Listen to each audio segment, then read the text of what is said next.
Hi, everybody, and welcome to week 7 of the assessments class. So we're in the final couple of weeks, and let me talk to you a little bit about the structure of the course at this point. And we just have one more major category to cover, that is trauma disorders and neurocognitive disorders. I haven't gone into a whole lot of detail about trauma disorders because you'll have a whole class on that next year. But you do need to know a little bit about these disorders, including PTSD, before you do your first year internships. Also, this is the only time in the course, maybe one of the few times in the program, we also look at brain injury and dementia. These are also known as neurocognitive disorders. So do pay attention to this in the course materials this week, including looking at the case study for that and the PowerPoint for neurocognitive disorders. Another really important document for you to look at is the difference between dementia, delirium, and depression. So delirium is a state that people are in when they are not actively aware of their surroundings. They may not make a whole lot of sense.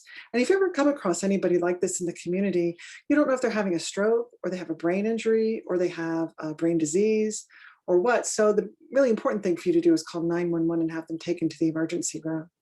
So be sure you look at that handout, difference between depression, dementia, and delirium. Delirium is really indication that there's some other underlying disease that's going on. And it's important to be able to rule it out fairly quickly when you're working with somebody who might not seem like they're all in the present moment with you.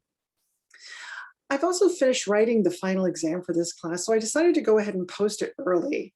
So I've posted it in the assignment section. You can begin to work on it now. The thing about this final exam is you can't collaborate with anybody on it. It has to be your own answers and your own work. So it is open book. You can use any book we've used in the class, any of the materials on Moodle, including the links that are on Moodle and the videos on Moodle. You're not allowed to use any other online resource. So please keep to these rules, and you are in effect signing a statement that says you've kept to these rules when you turn in the assignment. For this assignment, whether you're doing the final exam or you're doing another assessment, please post it in the section, in the assignment section that says final assignment, upload here. And keep all of your materials in one document so that it's easy for me to open the file. I will continue to monitor the assignments question forum throughout this week. I will be away this coming weekend on Friday, Saturday, and Sunday night. That's April 30th, May 1st, and May 2nd. So I won't be online those days. But I'll be monitoring my email and the Moodle site for the assignment questions forum so that I can answer any questions you may have.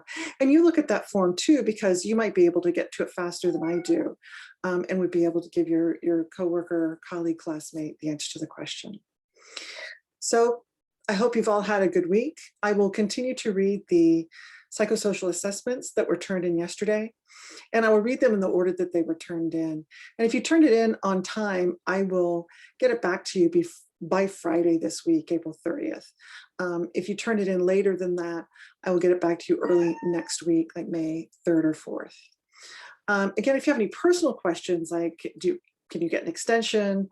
You have a personal issue around assignment, related to how it's affecting you personally, feel free to email me that information. All of the questions about the assignment should go into the forum, because if you've got a question, it's likely somebody else does too. So you all take care. I'm open to any questions you may have, and feel free to email me if you need to. Bye-bye.